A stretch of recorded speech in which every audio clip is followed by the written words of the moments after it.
அதுக்கு மேல் பத்மகாஸ்தியான மகாலட்சுமி திருமாவளவை பிரகாசிக்கிறாள்.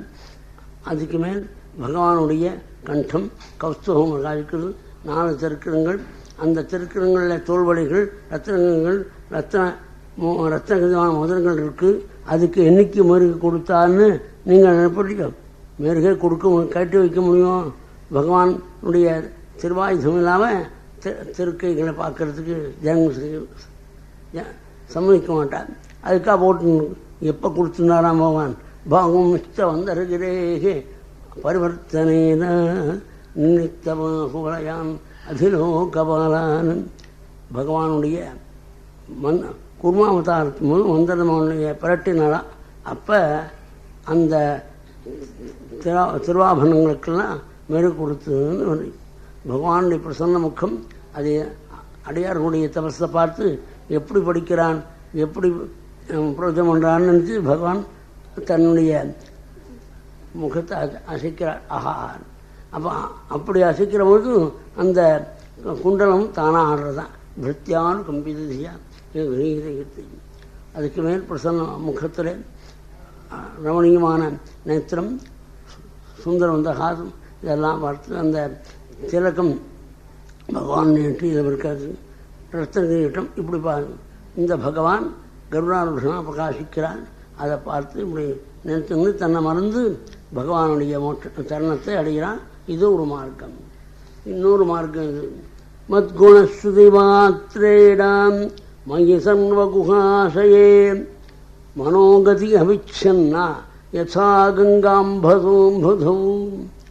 கங்கா பிரவாகம் இடையாமல் சமுதிரத்தை விடுமா போல பகவான் கல்யாண குணங்களை கேட்டு மனசு அவனிடப்படுறது தான் உத்தம பக்தியுடைய லட்சணம். அதாவது மகான்களை அனுசரித்து பக்தி மார்க்கத்தில் பிரவேசித்து மோட்சம் அடைகிறது ஒரு மார்க்கம். மகானாக நினைக்க மாட்டான். நாஸ்திக்கத்தினால இவர் போய் பெரியவர் நினைக்க மாட்டான். அது சரியில்லை. பிரகதி இயக்கத்தினுடைய திருஷ்டாந்தம் புரியுறதை விட அனுபவத்துக்கு வரல. அது ஆத்ம விசாரம் பண்ணால் அது திருஷ்டாந்தம் ஆத்ம விசாரம் அனுபவத்துக்கு வரல. பகவானை தியானம் பண்ணி மோட்சம் அடையலாம்னா தியானம் பண்ணணும். ஒரு பெரியவர் சொன்னார், நான் எவ்வளவோ நீ கேட்டபடி மனசே மாதல்வாவை கோதுமை அல்வாவை தயிர் வடையெல்லாம் கொடுத்துருக்கேன். ஒரு காடு எனக்கா ஒரு ஆப்ளிகேஷன் என்ன, கொஞ்ச நேரம் கிருஷ்ணனுடைய திருவடியில் இருந்துட்டு வாயன் மாட்டேன்னு தான். இது நீ எத்தனோ ஜென்மாக்கள் நீ காட்டலாம். அந்த மனசு கேட்கும் போது அது மாட்டே எழுதணும். ஏதாவது பகவானுடைய சரணத்துக்கு போனால் மனசு உள்ளங்கவர்கள் மனசை வாங்கிடுவோம். நாம் கஷ்டப்படணும். அதனால் மனசு போக மாட்டேன்னு. அதாவது இப்போல்லாம் மெடிடேஷன் எங்கே பார்த்தாலும் வந்துருக்க. இந்த மெடிடேஷன் ஒரு ரூம் வச்சுருப்பான். அதற்கு மெடிடேஷன் ரூம் உள்ளே போயிடுவான். யார் வந்தாலும் உள்ளே விடாதீங்க இருப்பான். சொல்லிவிட்டு தர இவா கொஞ்சம் உட்காருங்கோ, 1 மணி நேரம் உட்காருங்க. மெடிடேஷன்னா இவர் மனுஷன் என்ன இருக்குது, நன்னா கதவு திறந்துன்னு சொல்லாமலையா அது வெளியில் வராமல் உள்ளே உட்காந்துட்டான். 1 மணி நேரம் மெடிடேஷன் கௌரவமாக சொல்லிருக்கல. இந்த கௌரவத்தை விட்டு விடுறது. அப்படி உள்ளே உட்காண்டா என்ன, கண்ணை தான் மூடிருக்க, ஜகத்து பூரா தெரியுது. கண்ணு மூடி இருக்கிறது ஜகத்து பூரா தெரியுது. அது மட்டும் அவன் தியானம் பண்ணுறது என்ன, அமெரிக்காவில் இருக்கக்கூடிய மாப்பிள்ளை சரியாக அவன் கஷ்டம் சௌரியமாக இல்லாமல் ஏதோ ஆக்சிடெண்ட்டாக கொஞ்சம் சிரமமாக 2 நாள் ஆஸ்பத்திரியில் இருக்கா அப்படின்னு இன்றைக்கி கேபிள் வந்திருக்கு, என்ன பண்ணுறது அப்படின்னு அந்த கவலை தான் இருக்குது. ஏன்னா அமெரிக்கா இங்கே போயிருக்கான் ரூமில் வீட்டில் இருக்கிறவங்களாம் இருக்காங்க. ஆனால் மனசு அமெரிக்காவுக்கு. இந்த மனசு அடங்குமா? இதுக்கு அதிலோலம் உபாயக்கிதா அப்படின்னு சுதுகீதையில் இந்த மனசு அடங்காமல் கட்டப்படுறாளாம் மகான்கள். அந்த என்ன கட்டம் மனசு அடக்கிறதுன்னு அதை பார்த்தா தெரியும். இப்போ இருக்கிற ஜனங்கள்லாம் மனசு அடைக்கிறேன்னு 5 நிமிஷம் மனசை அடக்கி எதாவது பாராயம் பண்ணோம்னா தெரியும் அது பண்ணுற வேலை. சில புஸ்தகங்களை படிச்சுன்னு வருவான், 100 ரூபாய் இருக்கும், படித்து பாடம் முடிச்சுவான். ஆனால் அந்த இடம் படித்தா ஏன்னா நல்ல கட்டுன்னு சொல்லியிருக்காரு பார்க்கணும். இவனுக்கு சம்ஸ்கிருதம் தெரியாது, அந்த கட்டை மொத்தம் தெரியும், கட்டத்தை படிக்கணும் ரொம்ப அப்படின்னு நினச்சோன்னா அது போடுது. ஏன்னா மனசு வைக்காமல் படிக்கிறான். அதனால் அது சரி. அப்போ மனசை அடக்கிறதுக்கு எது சௌரியம்? இந்த மனசை அடக்கக்கூடிய காரியம் கசை தான். அதுக்காகத்தான் கசைகள் எல்லாருக்கும் மகான்களுக்கெல்லாம் நாமசங்கீர்த்தனால மோட்சத்தை ஸ்தாபிச்சிருக்கார். அந்த நாமசங்கீர்த்தனை பண்ண வந்து பஜனை பண்ணுவான். 5 நிமிஷம் உட்காந்து நாமஜபம் பண்ண முடியாது, அனைவருக்கு தன்னா பார்க்கும். ஏன்னா இந்த கச்சேரியும் பஜனையும் உட்காண்டா பொழுது போனதே தெரியாது. அந்த அதுக்கு ஒரு திருஷ்டாந்தமாக சொல்கிறேன்.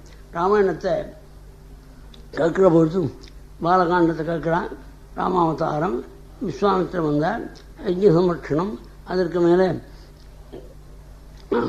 அகல்யோஜீவனம், தனுர்பங்கம், ஜானகி பரிணயம் அப்படிங்கிற கதையின் பாகத்தினால தொடர்ச்சி இருப்பதனால பகவானுடைய கதாசிரமணத்தில் ஈடுபட்டால் மனசு அதிக நேரம் இருப்பது. அந்த கதையில் இருப்பதும் அர்த்தம்தான். கதை முடிஞ்ச உடனே வீட்டுக்கு போனேன் எல்லாம் ஞாபகம் வந்துடுறேன் அப்படின்னு சொல்லுவாங்க. அந்த கதையில் சுக்ரீவன் பரமாத்மாவுடைய கருணையினால பிரணஷ்டாஸ்ரீஸ்த கீர்த்திஸ்த கவிராஜ்யஞ்ச சாஸ்வதம் ராமப்பிரசாதாத் சோமித்ரே புனப்பிராப்தமிதம் மயா. என் மனசுலேருந்து அந்த ஆசையை விட்டேன். மாலை செய்கிறது யார் இருக்கா? நமக்கு ஜென்மா பூரா இந்த ரிஷிமுகமனையே நான் இப்படி போகணும், நமக்கு பத்தியாவது ராஜ்யமாவது நினைத்துன்னு இருந்த அந்த எண்ணம் ஒரு நிமிஷத்தில் பூர்த்தியாச்சு. ராமப்பிரசாதாத் சோமித்ரே. இதை 3 விதமாக சொல்கிறார். தாரை மகான் சுக்ரீவன் சொல்கிறது, தாரை 2 விதமாக சொல்கிறார், மகாத்மா ஆஞ்சநேயர் சொல்கிறார். இதனால் சில வார்த்தைகளில் வித்தியாசம். ராமானுகிரகத்தினால கிடைச்சதுன்னு சொல்லும்போது கேட்கிற ஜனங்கள் ஆஹா ராமானுகிரகத்தினால எதுவும் கிடைக்குங்கிறால. மகாத்மா தியாக பிரம்மம் இந்த கிரகத்தை பற்றி அவர்கிட்ட போய் சொல்லி அவர் காலத்தையும் வர முடியும். அதாவது 6 கிரகம் ஓடுறது, 8 கிரகம் ஓடுறதுலாம் அது மாதிரி போகும்போது அவரை போய் என்ன பண்ணலாம்னா ஒன்றும் பண்ணணும்னா ராமானுகிரகத்தை அடையணும். அதுக்கு கீர்த்தியே பண்ணிருக்கார். ராமானுகிரகம் இருந்தால் அப்புறம் இந்த நமக்கிரக விசாரம் பண்ணாது சொல்கிறார். உட்காந்து ராமநாமம் சொல்லினார். அவன் ஏன் சொல்கிறான்? அவன் கொடுத்தவங்க அது குரு மாறினா சனி மாறுறா பார்த்து பகவான் அவன் சொல்ல மாட்டான். மகாத்மாவான ராமனுடைய குணத்தை சொல்கிற பொழுது ஆகா தீராத கட்டம்னே கிடையாது, ராமானுகிரகத்தினால எந்த கட்டமும் போடும் அப்படின்னு. ராமபிரசாத சுவாமித்தே புனப்பிராப்த விதமையான்னு சொல்லிருக்குன்னு நினச்சி இந்த பகவானுடைய சரணத்தை எப்போதும் சமுதிரத்தை எங்கே விழாமல் எப்போதும் இதுதான் உத்தமமான சாதனம் பகவான் அடையுது. அதான் இந்த கதை கேட்குறாளே, கதை சொல்கிறது பகவானிடத்தையே மனசு இருந்து மோட்சத்தை அடைய சகிமிருத்தியோர் விஜயத்து. இப்படி சௌரியம் கொடுத்தும் இதெல்லாம் ஏதா அநியாயமாக சம்பாதியம் பண்ணி குடும்பத்தை ரட்சிக்கிறான். பிரதி தினம் அனுஷ்டம். ஒவ்வொரு நாளும் வீட்டுக்குது அந்த கறியா வாங்குறது, அரிசி வாங்குறது, இதை தான் இந்த வேலை தவிர குழந்தைங்களை லாலனம் பண்ணுறது. அதுக்கப்புறம் இதனால் பகவானுடைய நன்றியே இல்லாமல் இருக்க முடியும். பகவான் நன்றி செலுத்தத்தான் இந்த ஸ்நானம் சந்தி அனுஷ்டானம் இதெல்லாம். அதை பண்ணாமல் இருக்கிறதுனால இவனுக்கு கடைசி காலம் வந்தபொழுது தர்மராஜன் கொண்டு ஒரு இடத்துல உத்தம கடுமையான நரகத்தை அனுபவிக்கிறான். அதுக்கு பிறகு இந்த மனுஷலோகத்தை பிறக்கிற பொழுது கர்ப்பிணியினுடைய அந்த கர்ப்பத்தில் இருக்கும்போதும் இவன் 7வது மாதத்தில் நல்ல எண்ணம் வருது. தஸ்ய உபசன்னம் அவிதம் ஜெகதிச்சயாத்தன் அநாதனோ பூமிச்சரணாரவிந்தம் ஏன் யோகம் மிருஜாமி சரணம் ஜகதோ பயம் மே ஏன எதிர்சி அதர்சி அசதா அனுரூபா. நாம் பண்ணின தப்புக்கு இப்பேற்பட்ட சிக்ஷையை கொடுத்தது நியாயம் அப்படின்னு சொல்லுவான் அந்த ஜீவன். எனக்கு இப்போ ஏற்பட்ட கட்டம் வருமா அப்படின்னு லோகத்தில் இருக்கும்போது பேசுவான். அம்மாவுடைய கர்ப்பத்தில் இருக்கும்போது கட்டப்படுறது நியாயம். ஏன்னா நான் அவ்வளோ வசதி இருந்து மொத்தமான மயிலாப்பூரில் ஜென்மம் இருந்தும் அந்த கபாலினையும் கற்பகாமையும் சபிக்காம ஒரு நாள் சிவராத்திரியும் கூட போகாமல் இருந்தேன். அப்போ ஏற்பட்ட எனக்கு இப்போ ஏற்பட்ட கட்ட கொண்டுங்கிறது நியாயம் சொல்லுவான் அந்த ஜீவன். ஒரு சமயம் எனக்குமா இங்கே எவ்வளோ கட்டம் இருந்தாலும் பொறுத்துன்னு இருக்கேன், வழியில் வரமாட்டேங்குவான்.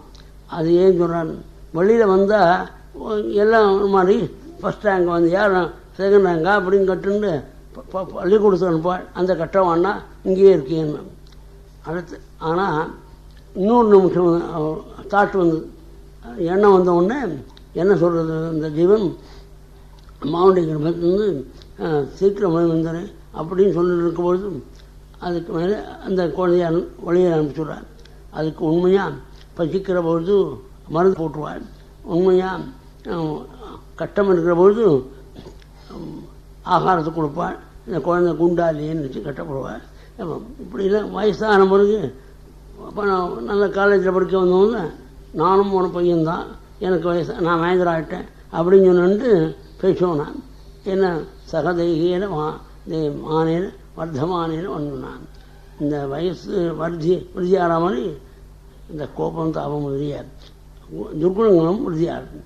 அதுக்கப்புறம் பழையபடி யௌவன காலத்தில் கிரகத்தில் இருக்கிறவாளாம் கட்டப்பட முடியாது. அந்த யுவதியின் இடத்துல மனசு ஏற்பட்டு மோகித்து கட்டப்படுறாங்க. இப்படி சில பேர் நல்லவாளாக இருப்பாள், கர்மாக்கள் பண்ணுவாள், ஆனால் கசிக்க ஒரு நாள் வரமாட்டாள். அவள் கதி என்னன்னா திணை புண்ணிய முத்தியலோகம் சந்தி. புண்ணியம் இருக்க வந்து சொர்க்கலோகத்தில் இருப்பாள், புண்ணியம் செலவிஞ்சது உடனே கீழே விடுவாள். லோகத்தில் ஜென்மா எடுத்து மழைபடியும் ஸ்நானம் தந்தி பூஜை இதெல்லாம் பண்ணிட்டுருக்கணும் அப்படின்னு சொல்லி மகானான கபிலவாசிவன் முடிக்கிற பொழுது புண்ணியமாத்தியான தேவகோதி வந்தே கபிலம் வேத கர்ப்பம். கபிலவாசிவனான வேதத்தை தன்னுடைய கர்ப்பத்தில் வச்சிருக்கக்கூடிய பரமாத்மாவை நமஸ்கரிக்கிறேன்னு சொன்ன உடனே பகவான் வடது கிழக்கு திசையில் வந்து சமுதிரக்கரையில் இடம் கொடுக்க அங்கே பிரகாசிக்கிறார். புண்ணியவதியான தேவகோதி சித்திதாங்கிற நதியாக தன்னுடைய உடலை பிரவகிக்க விட்டாள், மோட்சம் அடைஞ்சு விட்டாள். அதான் இந்த வாக்கியாந்த கேட்டாலும் சொன்னாலும் அவாகரியத்தில் பகவானுடைய சரணம் வழங்கும் சொன்னபடிந்தும் சரித்திரம். ஸ்ரீகிருஷ்ண கோவிந்த ஹரே முராரே ஸ்ரீநாத நாராயண வாசுதேவா நாராயணானந்த ஹரே நரசிம்ஹா பிரசாதபாதாகர ஹே கிருபாலோ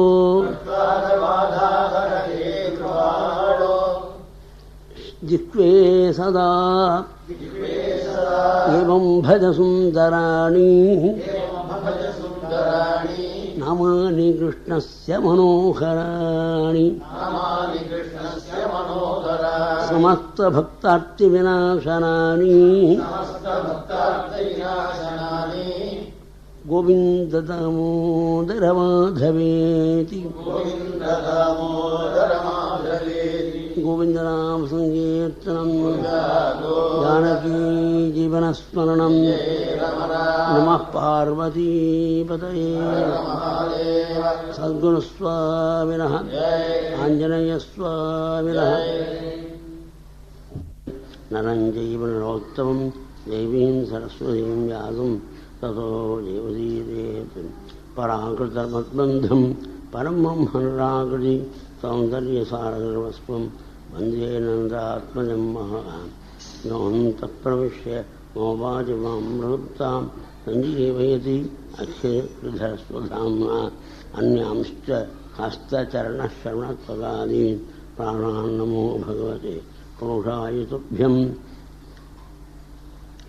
अवीक्षणार्थं कलयन्ते त्वाम् अप्लाभयन्तं विशदैर्मयोक्षैः वाचां प्रवाहैः அனிபரிதேஸ்தே மந்தாகினீம் மந்தயிதும் க்ஷமந்தே ஆத்மாராமாஷ்டமனயः நிர்கம்சாபி குர்வந்தி ஐதிபிம் பக்திம் நிச்சம்பூதகோ ஹரியே ஹரேः குணாக்ஷிப்தமதே பகவான் பாதராயணः பகவான் பாதராயணி அத்தியகாத் மகதாட்சியானம் நித்யம் விஷ்ணுஜனப்ரஜாம்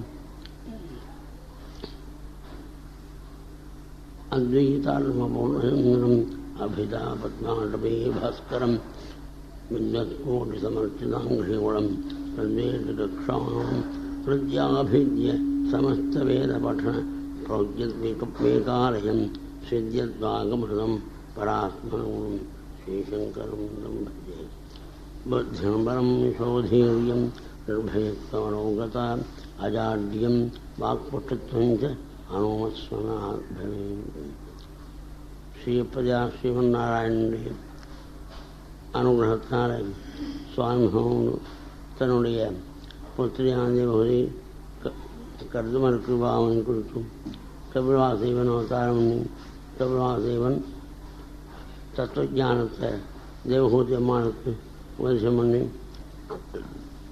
முக்தி அடைஞ்சாடுங்க வந்து பூர்வகதை. அதற்கு மேலே சொல்கிறார் சுவாமி பகவானுடைய மற்றொரு புத்திரியான ஆகோத்திய ருச்சிங்கிற மகானுக்குவாங்க யஜ்ஞங்கிற குழந்தை பிறந்து பகவதம்சம் சுவாமி மன்வந்தரத்தில் அவர் தேவேந்திரனாக பிரவேசம். மேற்காசம்போது அஸ்தி மகிழ்ச்சி அனுசூயோட நிச்சயங்கிற குலாச்சரத்தை பகவானை ஜெகதீசனை வழிபடுறார். பிரசாம் ஆத்மசாமக்கியம் பிரயட்ச தனக்கு சமமான புத்திரனை அனுகிரகிக்கணும்னு வேண்டி கொண்டு தபஸ் பண்ணுறார். 3 முறை தரிசனம் கொடுத்தார். ஆயுதங்களோட வாகனத்தில் பிரகாஷ். நான் ஒருத்தர் தானே கேட்டேன், நீங்கள் 3 பேர் வந்திருக்கே, அப்படி உங்களை கூப்பிடுவா யாரும் இல்லை, ஒருத்தர் கூப்பிட்ட உடனே அவரை தொத்துக்கண்டு நீங்கள் வந்தேன்னு சொல்கிறது பொருத்தம் இல்லை, உங்களுடைய தரிசனங்களுக்கு அரிதாக இருக்கும். என்ன காரணம்? 3 பேர் ஜெகதீசனுங்கிற வார்த்தையினால மூர்த்திகளும் பிரகாசிக்கிறார். அப்போ தான் ஜெகதீசங்கிற வார்த்தை பொருந்தும். சிருஷ்டி ஸ்ரீ சம்ஹாரம். அதனால் 3 பேர் வந்தோம். பிரம்மாவின் அம்சமாக சந்திரனும், நாராயண அம்சமாக தத்தாத்திரேய மகாயோகி, அடுத்தபடி பரமேஸ்வர அம்சமாக துர்வாசமையும் ஏற்பட்டார்கள்.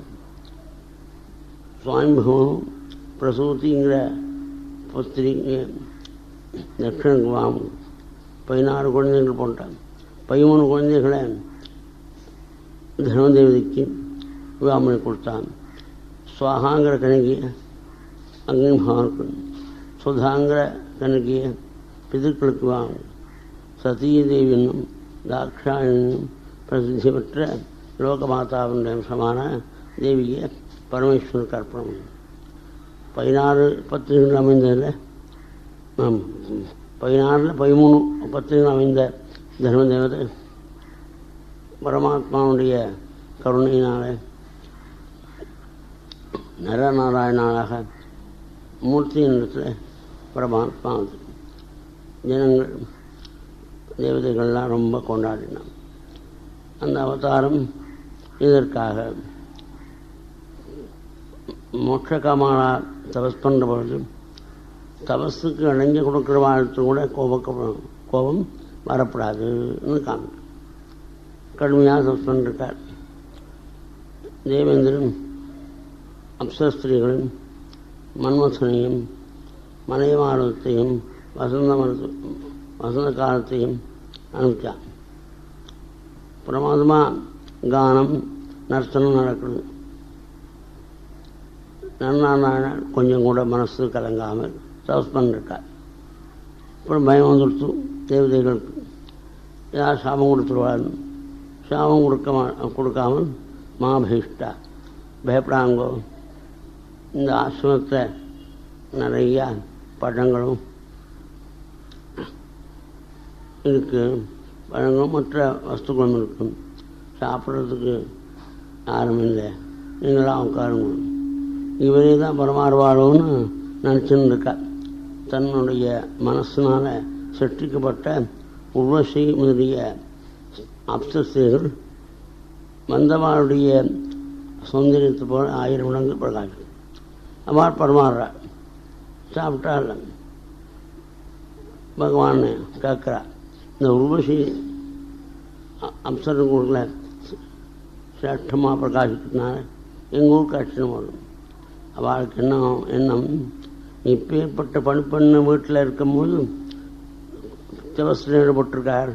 அவரை போய் அந்த சௌந்தரியத்தில் 1000 ஒரு பங்கு கூட ஈடாகாத நாங்கள் அவரை ஹாவபாவத்தினால மனசை மாற்ற முடியலன்னு காமிக்கணும். இந்த நக்கு நஷ்டம். இதுதான் பாகவத்திலையும் மற்ற புராணங்களும் இருக்கும். நம்ம ஆச்சாரியால் ஒரு தத்துவம் சொன்னார். அதாவது ஹிருதயத்தில் பகவத் அனுபவம் வந்துவிட்டால் வெளி உலகம் எந்த விதத்தையும் அவன் மனசை தாக்காது. எப்படி கோட்டீஸ்வரனுடைய வைபவமானது ஒரு பையன்கிட்ட அப்பா பேக்கெட் மணியா 10 ரூபா கொடுத்துருக்கா, அந்த 10 ரூபாயை பார்த்து கோடீஸ்வரன் பிரமிக்கணும். அந்த மாதிரி வெளியுலகம் மனசை தக்காமல் இருக்க மனசில் பிரம்மானுபவம் வரும். ஆபூர்யமான அச்சல பிரஜட்டம்ங்கிற ஸ்லோகத்தினுடைய விவரணம் தான் இந்த உபாக்கியானம் என்று பரிபாஷிருக்காங்க. எப்படி கோட்டீஸ்வரனுக்கு அதுதான் தியாக பிரம்மம் நிசி சார சுக்கமா, ராமனிசன் சுகமா இன்னும் கேட்டது காரணம் பகவானுடைய ராமானுபவம் ஏற்பட்டதுனால வெளி உலக இந்த ராசமங்கலத்தை அவர் கொஞ்சம் கூட ரசிக்கிறார். அதை ரசிக்காத அந்த சாதாரண ஜனங்கள் அதை பிரம்மானுபவத்தை ரசிக்காத பொழுது இந்த இன்பங்களில் மனசை பறி கொடுத்துருவார். அந்த இது பெரிய நேரை. அந்த நேரம் வரும்போது நாங்கள்லாம் பகவத்கீதையில் ஈடுபட்ட பொழுது பணங்காசில் ஈடுபடுறதுல என்ன தப்புன்னு கேட்பாள். நாராயண பட்டத்திரி இந்த பகவான்கிட்ட ஈடுபட்டது எதுக்காக? மோட்சம் அடையத்துக்காக. மோட்சத்துக்கு அத்தியந்த பிரதிபந்தம் இந்த பணம் முதலிய காரியங்கள். இதில் ஈடுபடப்படாது. மனசு ஈடுபடவே ஆரம்பிச்சதில்லை. அதுக்கு சொல்கிறேன், தொத்பக்தோ பக்தபானோபிச்ச விஷயரசை இந்திரியா சாந்திகேதோ பக்திவ அக்ரம்யமாணி ஒன்று விக்கருதை துர்பரை அபியாச. அந்த மாதிரி மனசு சரணம் ஆடுறதுன்னா பக்தியை விருத்தி பண்ணிக்கணும். பக்தியை விருத்தி பண்ணி பக்தியினாலே ஞானம் சரீரத்தில் பிரகாசிக்கிற பொழுது வெளியுலகம். இப்படி கடுமையான காட்டுத்தீயில பச்சை மரங்கள்லாம் பஸ்மமாக போகிற மாதிரி உலக காரியங்கள்லாம் ஒன்றும் அவன் மனசை தாக்காது. அந்த மாதிரி அபிப்பிராயம் உள்ளவா சாதிலாப பூஜாசுல மனசை கொடுக்க மாட்டான். அது தன்னை கொண்டாடணும், தனக்கு ரூபாவரணம்னும் தன்னை கௌரிக்கணும், மாலை இத்தியாதிகளை போட்டு தன்னை கௌரிக்கணும்னு நினைக்க மாட்டான். ஏன்னா பெரிய க்ஷேமத்துக்கு மனசு ஈடுபட்டிருக்கிறதுனால இந்த சின்னுண்ட விஷயங்களில் மனசு படிக்கும். அவள் தான் இந்த உத்தமமான மோட்சத்துக்கு அதிகாரிகளாக ஆவாங்க. அதை காமிக்கிறது இந்த நானுடைய சரித்திரமானது. இந்த விஷயத்தை போதிக்கிறதுக்குன்னு பெரியவா சொல்லும். பரமேஸ்வரனுடைய பத்னியான சத்யதேவியோடு கூட பிரகாசிக்கிற போது கைலாசவாசி இந்த அம்மா சத்யதேவி ஆகாச மார்க்கமாக போகிறவாளை பார்த்து பரமேஸ்வரன்ட்ட எங்கள் அப்பா யாகம் பண்ணுறார், அதுக்கு நான் போகிறேன் சிரிச்சுக்கிண்டு பரமேஸ்வரன் போகாது. ஏன் போகாது? அதாவது யாரிடத்துல பிரியம் இருக்கும் அவளிடத்துல அவளுக்கு சேர்ந்தவாழ்கிட்ட பிரியம் இருக்கும். யார்கிட்ட துவேஷம் இருக்கோ அவளை சேர்ந்தவாழ்கிட்ட துவேஷம் இருக்கும். இது சகஜம். அப்படி சாஸ்திரங்கள் இருக்குது. இப்படி அந்த அளவில் இங்கே என்னுடைய பத்னியாக பிரகாசிக்கிறேன். இன்னட்டு உங்கள் அப்பாவுக்கு துவேஷம், அதனால் உன்னையும் துவேஷிப்பேன். அங்கே துவேஷிச்சா உனக்கு உயிர் இருக்காது. ஏன் இங்கே கௌரவம் இல்லாவிட்டா பத்துனா பிறந்த சத்தில் இருக்கலாம், க்ஷேமமாக இருக்கலாம், கஷ்டங்களை பொறுத்துக்கலாம்னு தோணும். அங்கே இங்கே தேவலாம் அப்படின்னு ரிலேட்டிவாக பார்த்து சமாளிச்சுக்கலாம். இங்கே பெருமையாக இருக்குது. ராஜராஜேஸ்வரிங்கிற பேரோட அங்கே பிரசங்கள்லாம் கொண்டாட நமஸ்கரிக்க பிறகு அப்பேற்பட்ட ஒன்றை அவமதித்தா உயிர் போடும். சம்பாவியச்ச அகீர்த்தி மரணாத தரிச்சதை. மரணத்தை காட்டிலும் துக்கம் 4 பேர் கொண்டாடக்கூடிய நிலைமை வந்து தன்னை அவமதித்தார். அதனால் போகாதேன்னு ரொம்ப தடுத்தா உயிர் போடும். போனால் தானே உயிர் போகிறது. அதனால் ஒன்றுமே சொல்லாமல் பரமேஸ்வரன் வந்தார். புண்ணியவதியான சதீதேவி வேகமாக முஷபாரோடையாக பிரமசங்கனோட வந்து சேர்ந்தாள். யாகசாலைக்கு வந்த தாயாரை வான்னு கூட சொல்ல. அசத்தான லக்ஷ்மி தன்னவான்னு சொல்லாட்டலும் அந்த பரமாத்மாவுக்கு கௌரவம் கொடுக்கக்கூடிய ருத்ரனுக்கு பாகம் வச்சிருந்தால் அது தனக்கு பெருமை. பர்த்தாவுக்கு செய்யக்கூடிய பெருமையெல்லாம் பத்னிக்கு. அதனால் நமக்கு இப்போ இந்த காலத்தில் இங்கிலீஷ் காட்டை பார்த்துக்கொண்டு ஸ்ரீமதி அன்சைமன் அப்படின்னு போட்டுக்கிறது பதில் சாஸ்திர ராமாயணத்துலேயோ மற்ற இடத்துலையோ பத்னியை காட்டான்னு இல்லை. தசரதர் மகாத்மாவா ராமாயணத்தின் மூலம்னு தசரதர் கேட்டார். தசரதர் பத்னியை கலந்தார்னு புஸ்தகம் நான் விஷயங்கள் இல்லை. இப்போ கேட்டு சொல்லாமல் அனுப்பலாமா அப்படின்னு கேட்பா. மகானான தசரதர் காட்டு. ஜனகர் தன்னுடைய இப்போ பொண்ணுங்களை கல்யாணம் போது பத்னியுடைய முகத்தை பார்த்தாருன்னு புஸ்தகத்தில் இல்லை. இது காளிதாசனுடைய காலத்தில் கொஞ்சம் ஜனங்கள்லாம் போய் மாறி இருக்காங்கிறதுனால மீனாமுகம் இக்ஷதான்னு பார்வதி கல்யாணத்தை பற்றி சொல்கிறபோது மீனாமுகத்தை பார்த்தாருன்னு சொல்கிறார்.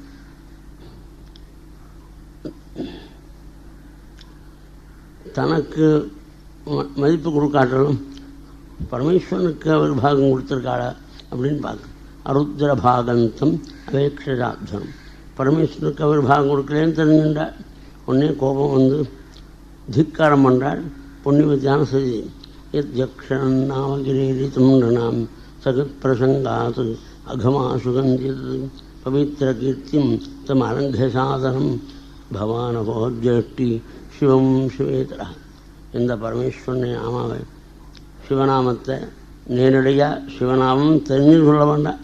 உபவாராசிபதி கடற்கரையில் வடிக்கிறார் நமந்திரி.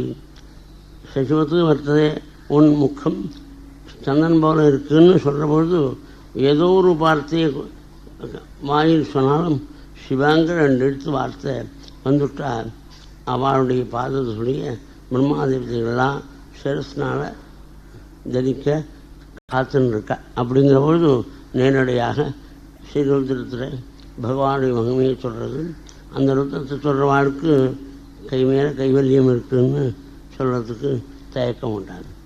அப்பேற்பட்ட பரமேஸ்வரனை நிந்த பண்ணின உன்னுடைய பொண்ணுன்னு பெரிய பகவான் கூப்பிட்டா எனக்கு ரொம்ப கஷ்டமாக இருக்கும். தாக்ஷாயினின்னு சொல்லுவாள், தக்ஷபுத்திரின்னு.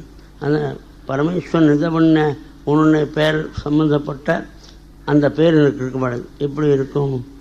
அந்த உயிர் இருக்க விழுந்து இருக்கும். உயிர் போயிட்டா போட்டும். தக்ஷஸ்ய புத்திரின்னு சொல்கிற தாக்ஷாயினின்னு வார்த்தை அழியணும்னா அந்த சரீரத்தை விடணும். தஸ்வபர்த்து சரணாம்புஜாம் சவம் ஜெகத்குரோ சிந்தையீன்றாபரம். பரமேஸ்வரனுடைய மங்களமான சரணத்தை தியானம் பண்ணி அக்னி தாரணம் பண்ணிக்கொண்டு யோகாக்னியால் சரீரத்தை விட்டாள். அப்படி விட்டபொழுது பிரமசங்கள்லாம் கோபிச்சுக்கிண்டு அவளை தாக்க ஆரம்பித்தது ரிஷிகள்லாம். பிருகு மகர்ஷி கடுமையான யாகம் பண்ணி அந்த பிரம்சங்களை விரட்டினான். இவ்வளவு விஷயமும் நாரத மகர்ஷி புண்ணியாத்மா பரமேஸ்வரன்ற வந்து சொன்னார். இதை கேட்ட உடனே கடங்கோபம் தேவியனுடைய பிராண தியாகம், பிரமசனுடைய ஹிம்சை இதை கண்டு தன்னுடைய ஜட்டையிலேருந்து ஒரு ஜட்டையை போட்டார், கள்ளி போட்டார். அது வீரபத்ரனாக ரகுவர் வீரபத்ரனாக காட்சி